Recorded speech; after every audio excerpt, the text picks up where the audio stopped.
Topic निकाल लें आप इंक्रीजिंग डिक्रीजिंग। उससे पहले मैं आपको बताना चाह रहा हूं क्यूबिक पॉलिनोमियल का फैक्टराइजेशन, क्योंकि एग्जाम में क्वेश्चन उसी पे ही बेस्ड आता है हमारा। अब क्यूबिक पॉलिनोमियल का जो फैक्टराइजेशन है वो क्लास 9th का टॉपिक है।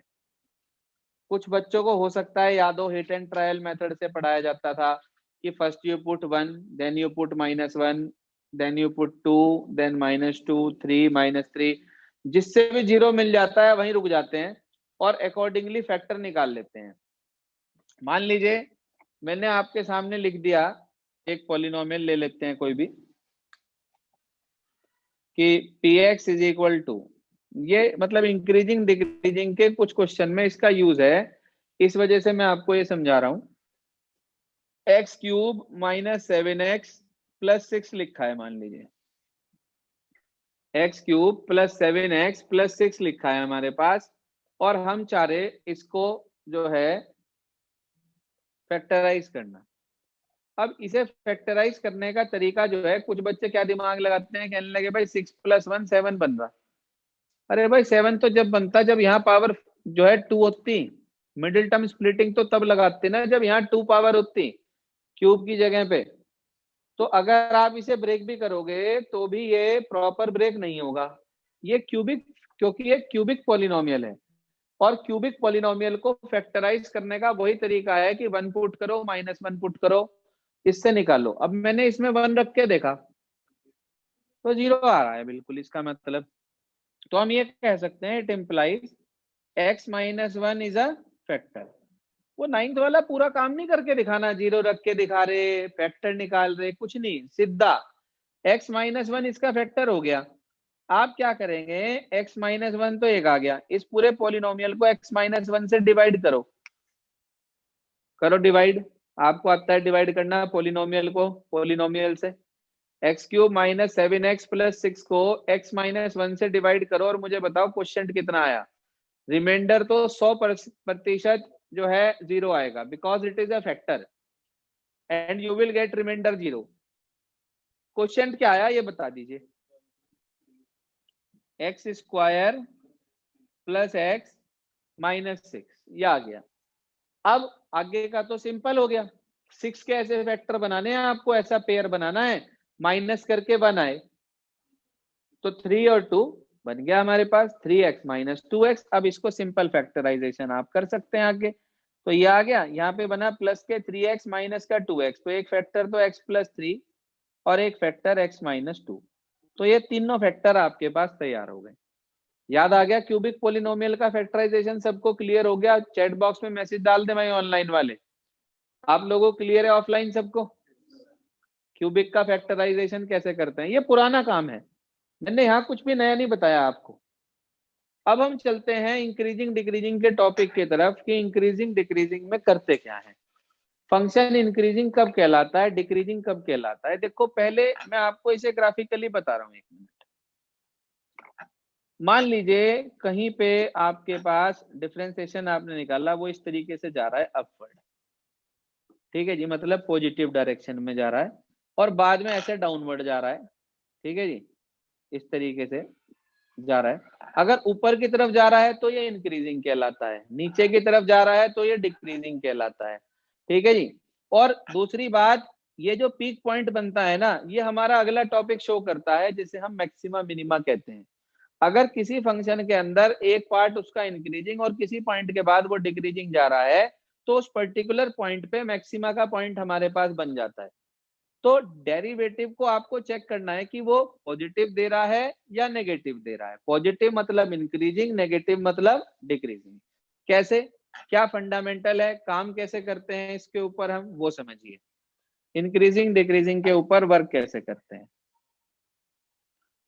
आपके पास नोट्स में सब लिखा हुआ है, फिर भी मैं आपको एक बार समझा देता हूं, बेसिक बहुत सिंपल सी बात बता रहा हूं। आपके पास फंक्शन है f(x) = कुछ भी, आपको ये निकालना है कि किस इंटरवल पे वो इंक्रीजिंग है, किस इंटरवल पे डिक्रीजिंग है। मैक्सिमम क्वेश्चन यही आता है एग्जाम में, ठीक है जी। सबसे फ्रिक्वेंटली जो क्वेश्चन पूछा जाता है एग्जाम में वो यही पूछा जाता है कि find the interval in which the given function is increasing या डिक्रीजिंग या स्ट्रिक्टली इंक्रीजिंग और स्ट्रिक्टली डिक्रीजिंग, दो चीजें आती हैं, या तो स्ट्रिक्टली शब्द लगाएगा या नहीं लगाएगा। तरीका क्या है, आप इसका एफ डैश एक्स निकाल लेंगे, ठीक है जी। y is equals to F X दिया है, dy बाई डी एक्स निकाल लिया एफ डैश एक्स। फिर अगले स्टेप पे आप पुट कर देंगे एफ डैश एक्स को किसके इक्वल, 0 के इक्वल, और वहां से x की वैल्यू निकाल लेंगे, ठीक है सर। a या b जो भी निकली, दो वैल्यूज आपके पास मान लो निकल गई, जिसमें a छोटा है b बड़ा है, तो आप उसे नंबर लाइन पर ब्रेक कर लेंगे। मान लीजिए a पहले आ रहा है नंबर लाइन पे, b बाद में आ रहा है, तो एक तो आपके पास इंटरवल बन गया a से छोटा, एक बना a से बड़ा b से छोटा, और एक इंटरवल बन गया आपके पास b से बड़ा। अब डिपेंड इस बात पे करता है कि आप स्ट्रिक्टली निकालना चाह रहे हैं या सिंपल इंक्रीजिंग डिक्रीजिंग निकालना चाह रहे, तो वो सुन लो। अगर आप निकालना चाह रहे स्ट्रिक्टली इंक्रीजिंग या स्ट्रिक्टली डिक्रीजिंग में से कुछ भी, तो इंटरवल जो बनेंगे वो ओपन इंटरवल का इस्तेमाल होगा, यानी कि माइनस इन्फिनिटी से ए से बी, और बी से इन्फिनिटी। ये इन्फिनिटी पे तो हमेशा ओपन आता ही है, जहां ब्रेक हुआ उस पॉइंट की बात कर रहा हूं, ए और बी, वहां ओपन इंटरवल आपको लेना है। यानी कि कहने का मतलब आप बाउंड्री वैल्यूज को इंक्लूड नहीं करेंगे। क्यों नहीं करेंगे, क्योंकि इन बाउंड्री वैल्यूज पर एफ डैश एक्स 0 आएगा, ठीक है जी। तो 0 का मतलब वो हुआ कि वो आप वहां पर ये नहीं कह सकते कि पूरी तरह से इंक्रीजिंग है या पूरी तरह से डिक्रीजिंग है, तो इसलिए 0 वाला केस उसमें इंक्लूड नहीं करते। यानी कि कहने का मतलब यहाँ ये इंटरवल आपको बनाने हैं, और F dash x greater then या लेस देन 0 का साइन चलेगा, इक्वेलिटी वाला नहीं चलेगा।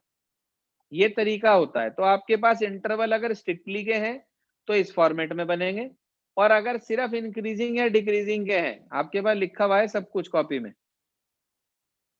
तो इंटरवल ऐसे बनेंगे minus infinity to A to B, और बी टू इन्फिनिटी। बस ये तरीका है, ठीक है जी। जब आपके पास ए और बी की वैल्यू आ गई और इंटरवल आपने अकॉर्डिंगली ब्रेक कर लिए, उसके बाद आपको क्या करना है, उसके बाद सीधी सी बात आपके पास ये है कि एक छोटी सी टेबल बना लो। टेबल तो एक फॉर्मेलिटी है, बेसिक चीज तो है कि हमें उस इंटरवल में चेक करना है एफ डैश एक्स का साइन। तो सबसे पहले तो आप लिखेंगे interval minus infinity to A, मान लीजिए मैं स्ट्रिक्टली ले रहा हूँ, ए टू बी और बी टू इन्फिनिटी। यहां पर आप चेक करेंगे क्या, sign of F dash X. यहां पर लिखेंगे स्ट्रिक्टली इंक्रीजिंग या स्ट्रिक्टली डिक्रीजिंग, जो भी है। अगर ग्रेटर देन 0 आ गया, हाँ जी सर, मतलब पॉजिटिव, ग्रेटर देन 0 का मतलब है पॉजिटिव आ गया, तो आप लिख देंगे स्ट्रिक्टली इंक्रीजिंग। लेस देन 0 आ गया, स्ट्रिक्टली डिक्रीजिंग। फिर ग्रेटर देन 0 आ गया, मतलब पॉजिटिव वैल्यू आ गई, तो स्ट्रिक्टली इंक्रीज। बस ये आपको बताना है, बेसिक सा तरीका ये है इसका। बात समझ में आ गई। और एक और बात, एफ डैश एक्स के लिए जो आपको वैल्यू रखनी है ना, वो आप ये कोशिश करें कि एफ डैश एक्स के लिए जो आपको वैल्यू पुट करनी है, वो आप उस वाले रखें टर्म में जहां आप उसका फैक्टराइज कर चुके हैं। भाई आपने यहाँ देखो एफ डैश एक्स निकाला, एफ डैश एक्स निकालने कर 0 रखा, 0 रखने से पहले आप इसके यहाँ पर फैक्टर्स बना लीजिए, ताकि एक तो एक्स की वैल्यू आराम से निकल जाएगी आपके पास, और दूसरा ये है कि आप जब sign of F dash X निकाल लेंगे, तो आप उन इंटरवल्स में रखकर पॉजिटिव नेगेटिव फाइंड आउट कर ले। क्या वैल्यू आ रही है इससे कोई मतलब नहीं है, क्या वैल्यू आ रही है इससे कोई मतलब नहीं है, बस आप उसके अंदर पॉजिटिव नेगेटिव फाइंड आउट कर लो। अगर वो पॉजिटिव दे रहा है तो ठीक, इंक्रीजिंग या स्ट्रिक्टली इंक्रीजिंग, नेगेटिव दे रहा है तो डिक्रीजिंग या स्ट्रिक्टली डिक्रीजिंग, अकॉर्डिंगली आपने इंटरवल ब्रेक करे ही होंगे। ये आपके पास तरीका है काम करने का। प्रोसीजर मैंने आपको बता दिया, सारे क्वेश्चन इसी फंडामेंटल पे आपको करने हैं। कुछ क्वेश्चन ऐसे होते हैं जो स्ट्रेट फॉरवर्ड हमेशा इंक्रीजिंग रहते हैं, जैसे मान लो आपके पास आ गया F X is equal to 2x plus 3 आ गया, उसने कहा शो करो कि ये थ्रू आउट क्या होगा, इंक्रीजिंग फंक्शन होगा, स्ट्रिक्टली इंक्रीजिंग। कोई बात नहीं, हम इसका एफ डैश एक्स निकाल देते हैं, कितना आ गया टू तो हर हालत में ग्रेटर देन 0 है, तो इसमें तो कुछ है ही नहीं रखने के लिए हमारे पास, तो आप सीधा सीधा कह देंगे it is strictly increasing on x belongs to r, कुछ भी हो हमेशा इंक्रीजिंग रहेगा for all x belongs to r। ये आपके पास आ गया। कुछ ऐसे होते हैं जहां पर आपने मान लीजिए डिफरेंशिएशन करा और डिफरेंशिएशन करके वो होल स्क्वायर बन गया। मान लीजिए मेरे पास फंक्शन था f(x) is equal to X cube और जी माइनस के 3 times of X square plus 1 plus 2x ले रहा हूं मैं यहाँ पर, तो यानी कि एक्स क्यूब हो गया हमारे पास, 3 2 जा 6 एक्स हो गया, तो यानी कि प्लस के 6x आएगा हमारे पास, 2x 3x स्क्वायर से और प्लस x की जगह पर 3x ले लिया मैंने। आप इसका डिफरेंशिएशन करा आपने इसका डिफरेंशिएशन करा, एक्स क्यूब का 3x स्क्वायर आ गया, इसका आ गया 3 2 जा 6x, इसका आ गया 3, तीनों से 3 कॉमन ले लिया, ये बच गया आपके पास अंदर। तो आप ध्यान से देखो, ये बन गया a square plus B square plus 2ab, यानी कि x प्लस 1 का whole square. Whole square sir हमेशा ग्रेटर देन इक्वल टू 0 होता है। हाँ जी सर, आप कहेंगे कि x प्लस 1 का whole square greater than equal to 0 है, 3 से मल्टीप्लाई कर दूं तो 3 टाइम्स ऑफ x प्लस 1 का whole square greater than equal to 0 हो गया। तो आप कह देंगे आपका जो f डैश x है वो ग्रेटर देन इक्वल टू 0 आ गया। जहां इक्वलिटी लग गई इसका मतलब सिर्फ इंक्रीजिंग कहेंगे आप, स्ट्रिक्टली इंक्रीजिंग नहीं कहेंगे। तो आप कह देंगे it implies f(x) is increasing for all x belongs to r।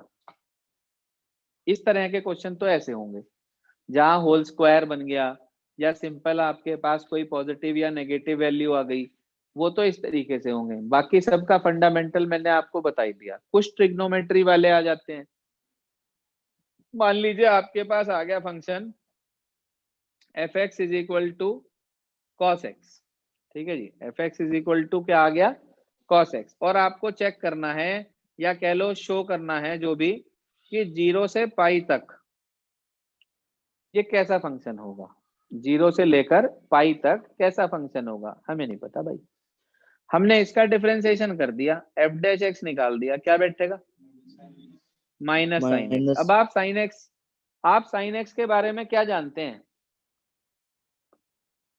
कि 0 से पाई तक कैसा होता है, वो पॉजिटिव होता है। आप ये कहेंगे कि sine X greater than equal to 0 for all x belongs to 0 से पाई।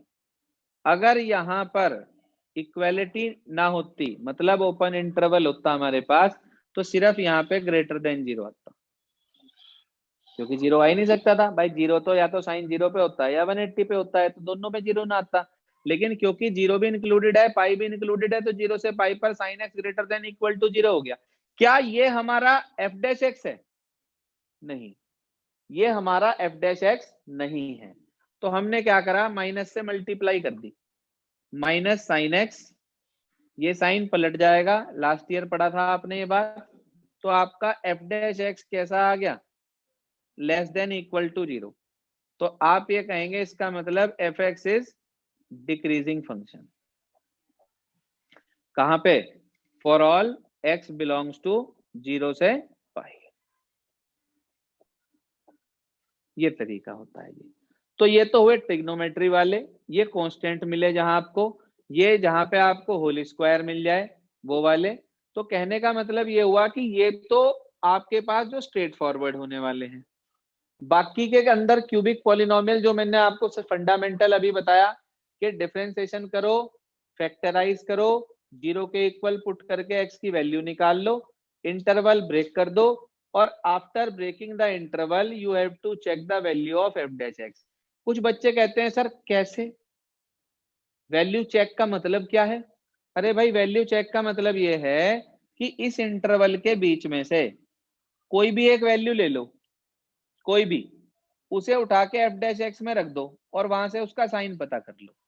ऐसे ही जैसे इस इंटरवल पे चेक करनी है, तो इन दोनों को छोड़ के बीच की कोई भी एक वैल्यू ले लो, कोई भी, ठीक है जी, वहां पे कोई भी एक वैल्यू रखकर, चाहे वो डेसिमल में ही हो, आप ये पता कर लो f डैश एक्स का साइन कैसा है।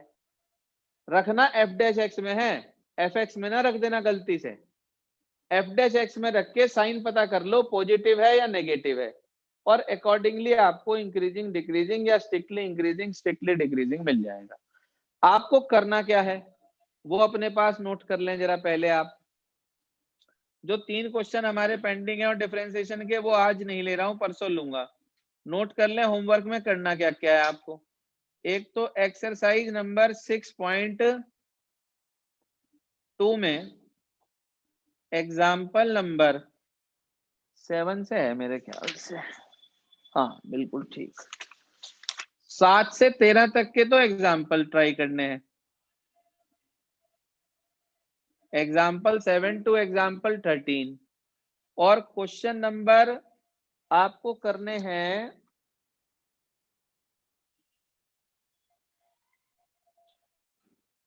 1 से 15 तक, 1 से 15 तक ट्राई। ठीक है जी। इसमें ना वो वाला क्वेश्चन नहीं आया एक भी, जो क्यूबिक वाला मैं आपसे बात कर रहा था, वो क्वेश्चन आपको मिसलेनियस एक्सरसाइज में मिलेगा। एक क्वेश्चन 47 नंबर का एग्जाम्पल है, एग्जाम्पल 47, वो जरूर कर लेना भाई, पेपर में ऐसा ही आता है ऐसा।